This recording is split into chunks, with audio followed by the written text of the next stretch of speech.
መንግስትንም ይሄ ደግሞ መንግስት ሲባል መለየት አለብን። መንግስት አለ ደግሞ መንግስት ውስጥ ከአሰራሩ ተጠቃሚ የሆኑ አካሎች አሉና የማነሳበት ምክንያት ሊቀረፍ የሚገባው ችግር ነው ብዬ አምናለሁ። መሬት ላይም ደግሞ እየተወሰዱ ያሉ እርምጃዎች አሉ ይህን ችግር እየፈቱ ያሉ። ለምሳሌ የምርት ጭማሮ ላይ መንግስት በጣም አተኩሮ ምርታማነታችንን ከፍ ማድረጉ ላይ በጣም ጥሩ ነው። ምርት ሲበዛ የሀገር ውስጥ ገበያም ይፈታል ብዬ አስባለሁ። ግን ምንድነው መሬት ላይ የሚታይ አንድ እውነታ አለ። ቡና በኮንትሮባንድ እንደ ህጋዊ እንዳልሆነ እጽ የሚሸጥበት አገር ነው። ይሄ ትልቁ ማመለካቻ ነው ምን ያህል ከገበያው ጋር የተጣላ የህግ ስርዓት እንዳለ። እንዳልኩት እታች አርሶ አደርም ጋር ላይ ፖሊሲ አካልም ጋራ እይታቸው ምናቸውን አያለውና ትልቅ መቀረፍ አለበት የምለው ነገር ምንድነው የአርሶ አደሩን የመንግስትን እና የግል ዘርፉን ጥቅም ባማከለ መልኩ ፖሊሲ ሊቀረጽ ይገባል ብዬ አምናለሁ። ኢትዮጵያ ውስጥ ያለው ፖሊሲ አሁን በዋናነት የሚያስተናግደው በአንደኛነት የባለ ሀብቱንና የመንግስትን ፍላጎት ነው። በሁለተኝነት ነው የአርሶ አደሩ። ይሄ መገልበጥ መቻል አለበት ብዬ አምናለሁ። ዋና ተጠቃሚ መሆን ያለበት የሚያመርተው እጅ ነው። ከዛ በኋላ በተዋረድ ይሄ ደግሞ የኔ አስተያየት አይደለም፣ መሬት ላይ ያለው መረጃ ያሳያል። የኢትዮጵያ አርሶ አደር ሌላ አገር ካለ ከቡና አርሶ አደር የሚያገኘው ገቢ በፐርሰንቴጅ ሲለካ አነስ ያለ። ስለዚህ እንደ ህልም ይሄንን ግልጽ አድርገን ማስቀመጥ አለብን ብዬ አምናለሁ። ከዛ በኋላ ግን ከህልሙ እንደ ፖሊሲ፣ ከፖሊሲ እንደ ስትራቴጂ፣ ከስትራቴጂ እንደ መመሪያ፣ ከመመሪያ እንደ ተግባር እንዴት ይመጣል የሚለው ጊዜ ይፈልጋል። የኢትዮጵያ መንግስት ከፊት ሳይሆን እየፈታ ያለው ከኋላ ነው ብዬ አምናለሁ። ያው ኢኮኖሚክሱም ላይ ስላለው የማየው ነገር ነው። እንደውም በዚህ ሳምንት ብዙ የተወሰዱ እርምጃዎች አሉ። ግን ያለፈው 2 ዓመት የሚያሳዩት ከፎሬን ኤክስቼንጅ ጋር በተያያዘ ከውጭ ምንዛሪ ጋር በተያያዘ ከባንክ ስርዓቱ ጋር በተያያዘ ከምኑ ጋር የተያያዘ ያለውን ነገር ስናየው ወደ ጥሩ ምዕራፍ እየተሻገረ ነው ብዬ አምናለሁ። በዚህ ዙሪያም ላይ መንግስት ወደ 100,000 ሄክታር መድቦ አቅም ላላቸው ባለሀብቶች አስተላልፎ የሚሰጠው ነገር ምናልባት አርሶ አደሩን እንዴት ነው መሰላችሁ 100 ሄክታር ለቡና ተመቻችቶ መንግስት ሙሉ ነገሩን አመቻችቶ ባለሀብቱን እንዲገባ አድርጎ እንዲሰራ አድርጎ ሲያመቻች ከእንደነኛ ያሉ ባለሀብቶች የተለየ መመሪያ አውጥቶ ማስተናገድ አግባብ ነው ብዬ አምናለሁ። ምክንያቱም ተጠቀሙ ተብሎ ነው እየተመቻቸ ያለው። ለዛ ጥቅም ደግሞ የምትከፍለው ዋጋ መኖር ይገባል። ስለዚህ በዋናነት ወደ ውጪ መላኩ ላይ ምኑ ላይ ቢሳተፉ አግባብ ነው። ግን የእናትና አባቱን ርስት ይዞ ወይንም ደግሞ በመሬት ላራሹ መልሶ ያገኘውን የመሬት ሀብት ይዞ በወሬ ደረጃ ከጭሰኝነት ወጣል የተባለ ማህበረሰብን የድሮ ባላባትን በመንግስት መዋቅር ተክቶ መልሶ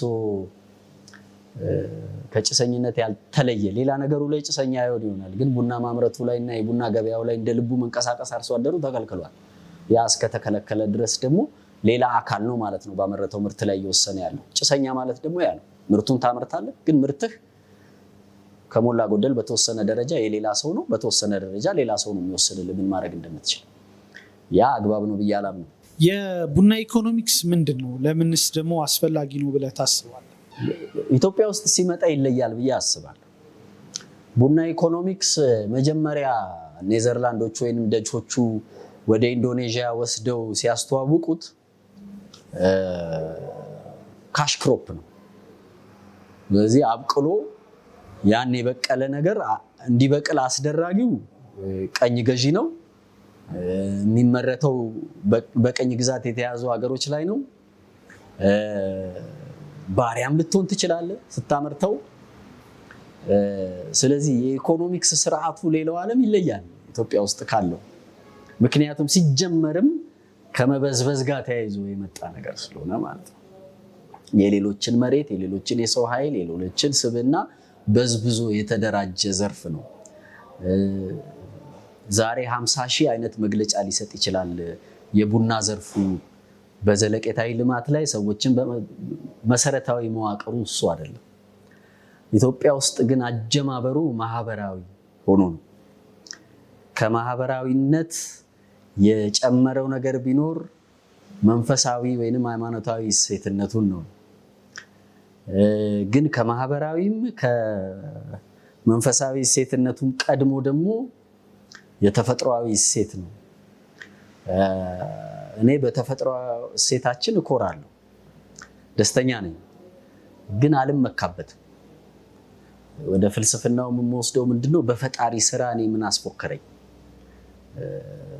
ፈጣሪ ነው ኢትዮጵያ ውስጥ የአረቢካ ቡናን በብዛነት እንዲገኝ ያደረገው፣ ደቡብ ሱዳን ውስጥ እንዲገኝ ያደረገው። በቃ ያንን እንደ ተፈጥሮ ጸጋ ቀበለዋለሁ፣ እንኳንም ለኔ ሰጠኝ። እኔ ግን መኩራት የምጀምረው ኢትዮጵያኖች አደባባይ ላይ ወጥተው መፎከርም ካለባቸው መፎከር ያለባቸው የጓሮ አትክልት ከማረጋችን ጋር የማህበረሰብ እህል ነው ያደረግነው። ሌላው የኢኮኖሚያዊ እህል ወይንም የካሽ ክሮፕ የሚባለውን ሲያደርግ ነው። እኛ ማህበራዊ ያደረግነው። ከዛ ሃይማኖቶቻችን እምነቶቻችን እዛ ላይ ተጨመሩ። ከዛ ነው ምናልባት ከአንደኛው ዓለም ጦርነት በኋላ ነው የጅቡቲ መስመር ከተዘረጋና አዲስ አበባ ከጅቡቲ ወደብ ጋራ በባቡር ከተገናኘች በኋላ ነው እኛ እንደ ኢኮኖሚያዊ ክሮፕ ማየት የጀመርነው። ያ ማለት ሀገር ውስጥ አይለወጥም አይሸጥም ማለት አይደለም፣ ግን በቃ የሀገር ውስጥ ገበያችን ነው። ይሄ ለኛ እንደ ቡናን እንደ ኢኮኖሚ ብቻ የምናየው ከሆነ ተሳስተናል። እንደ ፖለቲካዊም እንደ ኢኮኖሚያዊም እንደ ማህበራዊም እንደ መንፈሳዊም እንደ ተፈጥሯዊም ነው መታየት ያለበት። እነኚህ በሙሉ ግን የኢኮኖሚ መዋቅር መሆን ይችላሉ። ለምሳሌ ኢትዮጵያ ኤርላይንስ ዛሬ በጣም ትልቅ ድርጅት ነው። አደባባይ ላይ ወጥቶ ቢፎክርና እኛ እንደ ምሳሌ ተጠቅመን ሌሎች ድርጅቶቻችንን ብናሳድግበት አግባብ ነው። ነገር ግን 20 ምናምን ዓመቱ የኢትዮጵያ ኤርላይንስ በራሱ እንደ ቢዝነስ ከውጭ ብድር ማግኘት ሲጀምር፣ ከዛ በፊት የኢትዮጵያ ኤርላይንስ የሚገዛቸው አውሮፕላኖች በሙሉ መንግስት የሉዓላዊነት የብድር ዋስትና ሰጥቶት ነው የሚገዛው። መንግስት ደግሞ ተማምኖ ያንን የብድር ውል የሚፈርመው ዞሮ ዞሮ አበዳሪውም አይ ቡና አላቸው ሌላ ቢቀር ቡናን ልከው ይከፍላሉ ነው። የኢትዮጵያ መንግስትም ተማምኖ የሚያደርገው ያንን ነው። ኢትዮጵያ ውስጥ እስከዛሬ የተሰራ ልማት በሙሉ እንደ ሀገር እንደ ባለ ሀብት ከሞላ ጎደል ኢትዮጵያ ውስጥ የሚታዩት ሀብት ወይ ከበስተጀርባ ለአንዳንድ ድርጅቶች ከፊት ለፊት ካልሆነም በስተጎን ቡና አለ። ከ70-80% የውጭ ምንዛሬ ገቢያችን ዛሬ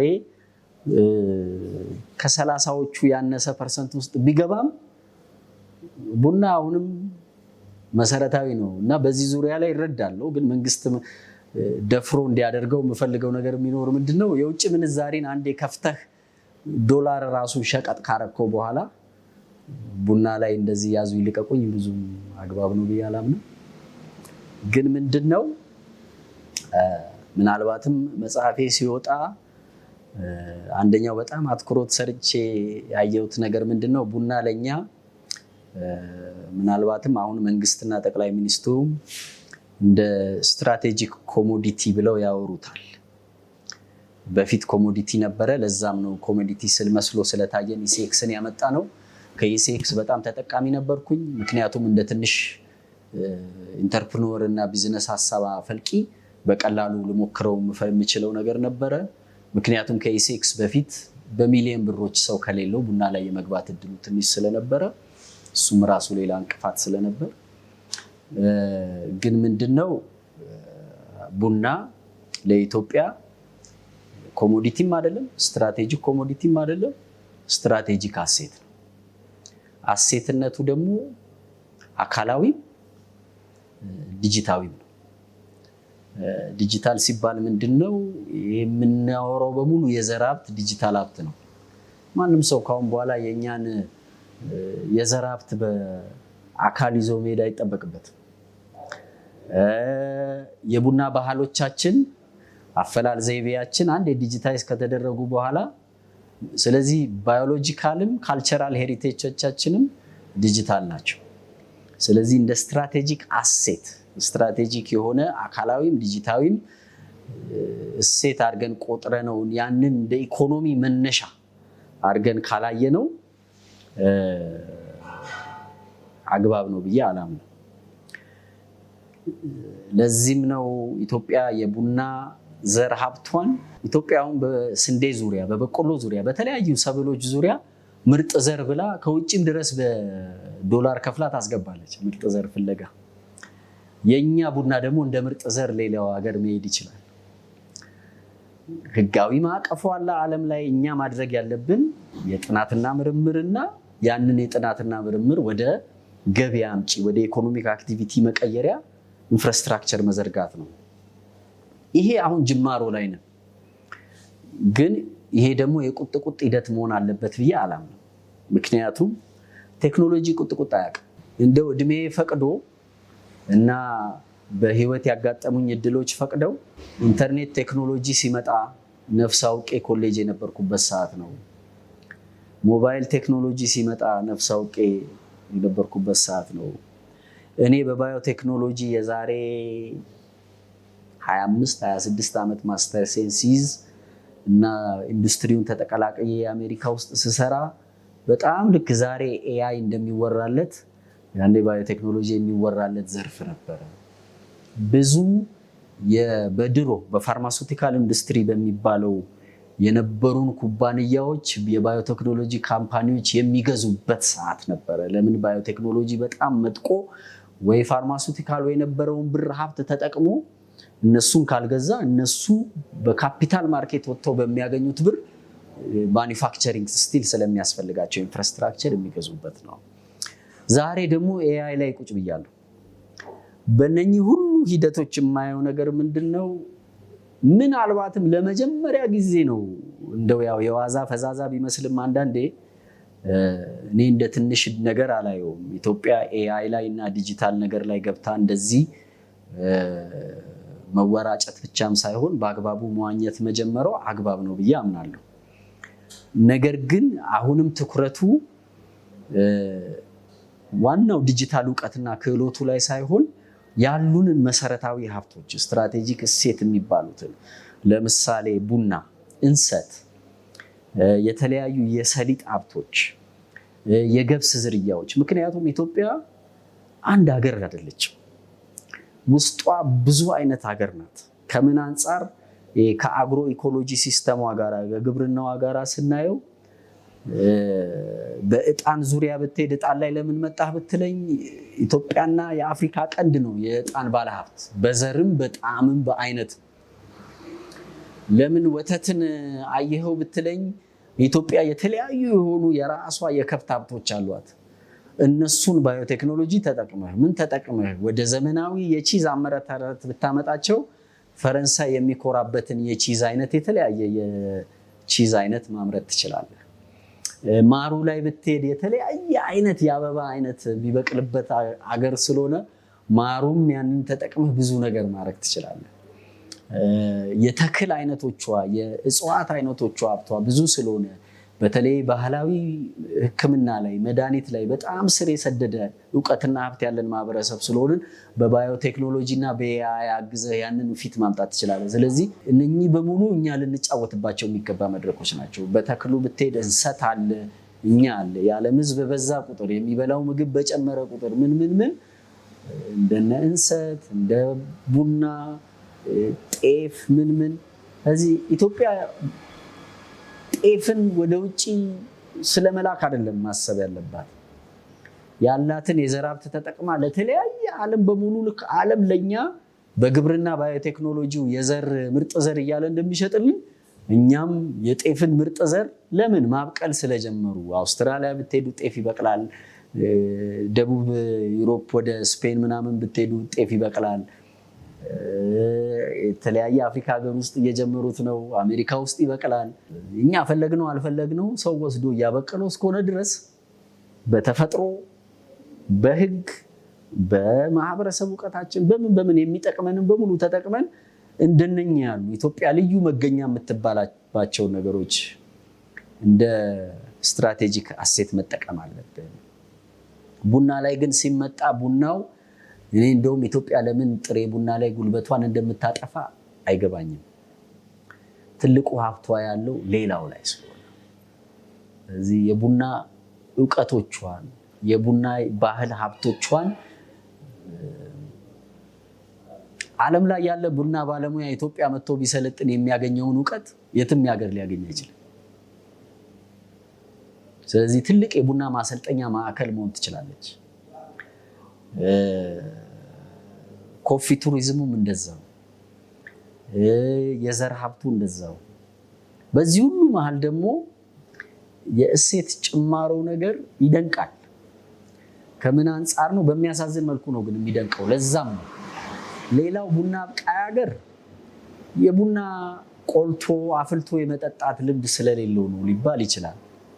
ኢትዮጵያ ግን ከግማሽ በላይ ቡናዋን ራሷ ቆልታ ራሷ አፍልታ ነው የምትጠጣው።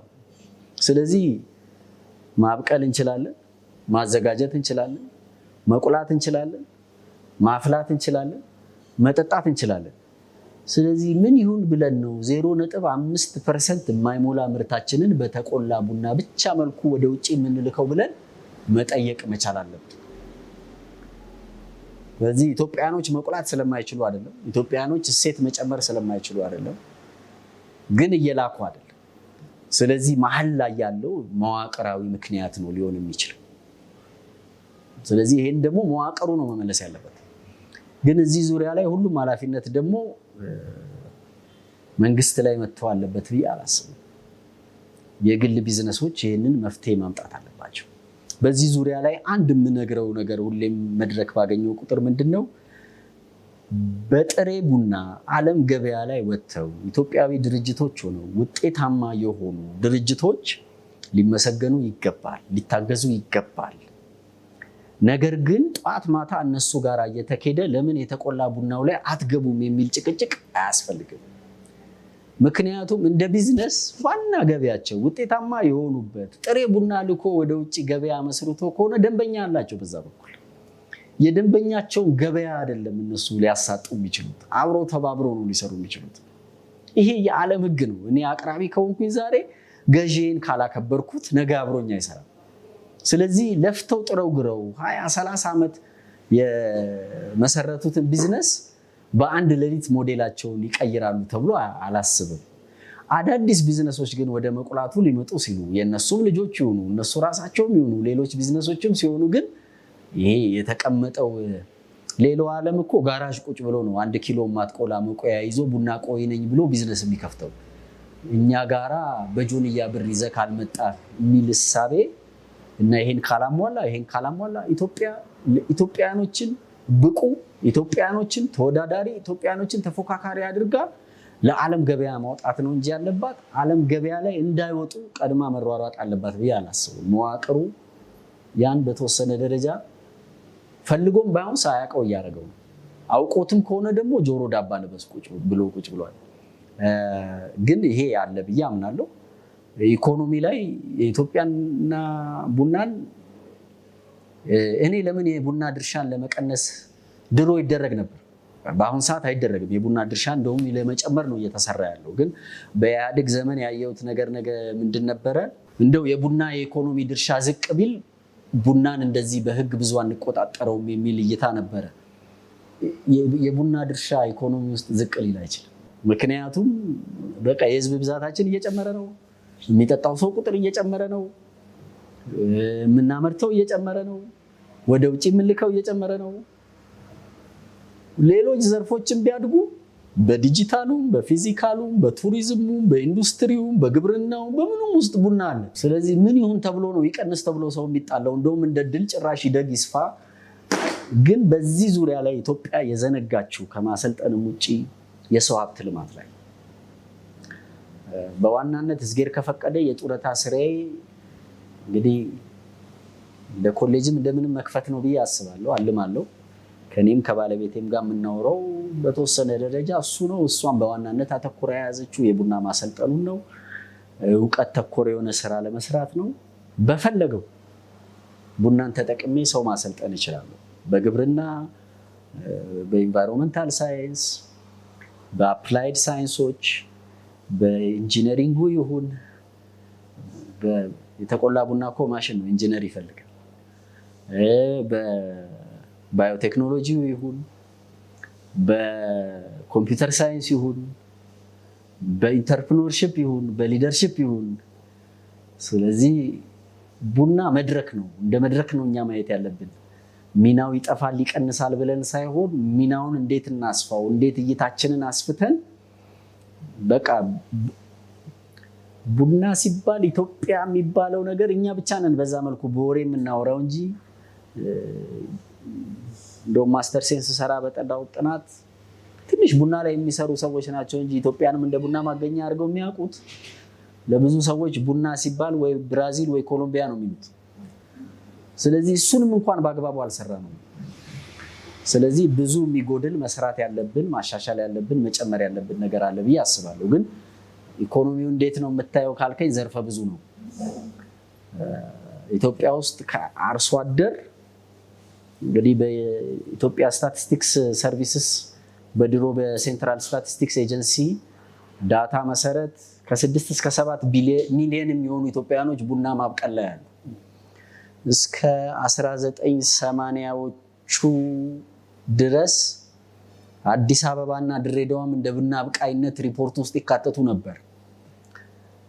እንደውም እንደ ደስ ብሎኝ የምሰራው እንደውም የመንግስት አካሎች የሚያዩ ከሆነ ወቀሳ ብቻ እንዳይመስላቸው አዲስ አበባ ውስጥ የተወሰነ ቦታዎች አሉ በቃ በአካል ቡና በቅሎበት ከዛ አካባቢ ቡና ተለቅሞ ተዘጋጅቶ እንዴት የሚገርም ቡና። ምክንያቱም አዲስ አበባ ውስጥ የሚበቅል ቡና የኢትዮጵያ ቡና ከሌላው ዓለም የሚለይበት አንዱ መሰረታዊ ምክንያት የጣዕም አይነቶቹ መብዛታቸው ብቻም ሳይሆን ከተፈጥሯዊ አቀማመጣችን ከፍታ ላይ ያለን ሀገር ከመሆናችን አንጻር የተነሳ ነውና አዲስ አበባ ላይ የሚበቅል ቡና የሚገርም ቡና ነው። 2300 2400 ጀምሮ ያለ መሬት ስለሆነ ማለት ነውና እንደዛ አይነት ቡና ለገበያ ማብቃት ነው።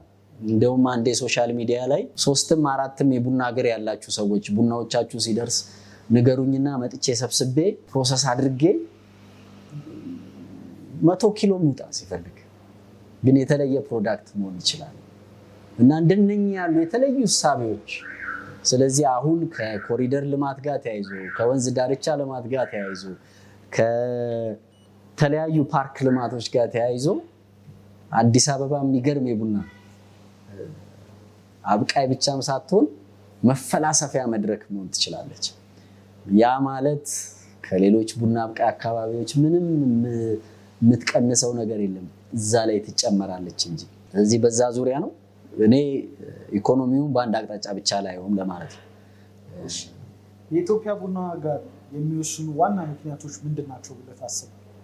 እኛ አንደኛው ለምሳሌ ኢትዮጵያ የዚህን ዓመት ምርቷን ጥቅምት ሳያልቅ አውጡ ብላ በህጓ ስር ያለው መመሪያ የዚህ ዓመት ምርት መውጣት አለበት ከተባለ ውጭ ያለ ገዢ ያውቃል ማለት ነው። ስለዚህ የዛ ዓመት ምርት ሊያልቅ ሲል ቀጣይ ዓመት ምርት ከመምጣቱ በፊት ምርቱ እንዲወጣ ስትል ዋጋው ላይ ተጽዕኖ መፍጠር አይቀርም ማለት ነው። ሁለተኛው ከዚህ ደረጃ በላይ የሆኑ ቡናዎች ወደ ውጭ ገበያ መቅረብ አለበት ብለህ ስትል ዓለም እውነት ምን ያህል ነው የኢትዮጵያ ቡና የሚፈልገው? ምክንያቱም ጥቂት ድርጅቶች ናቸው የኢትዮጵያ ቡናን እንደ ኢትዮጵያ ቡና ብቻ የሚያቀርቡት። ስለዚህ ያ በጣም ዳይናሚክ ነው ማርኬት ፍላጎቱ። አሁን ያለው ምንድነው? በሁሉም ዘርፍ የተያዘው ብራዚል አመማት አላመማትም ወይ፣ ኮሎምቢያ አመማት አላመማትም ወይ፣ ቪየትናም አመማት አላመማትም ወይ። ስለዚህ እኔ በራሴ ማምረት አቅም ላይ እንደው በተወሰነ ደረጃ አሁን በጣም ደስተኛ እየሆንኩ ያለሁት ሌላው ቢቀር ኢትዮጵያ መስራት የምትችለውን እየሰራች ነው። ምርታማነቷን እየጨመረች ነው። ምርት ባይጨምር ኖሮ የሚላከው የቡና መጠን አይጨምርም ነበር። ስለዚህ ያ የሆነ በመሆኑ ደስተኛ ነኝ። ተጨማሪም ደግሞ ምርቱን 100,000 ሄክታር ለቡና በኮመርሻል መልኩ ማለት ጥቂት አይደለም፣ በጣም ነው የሚጨምረው።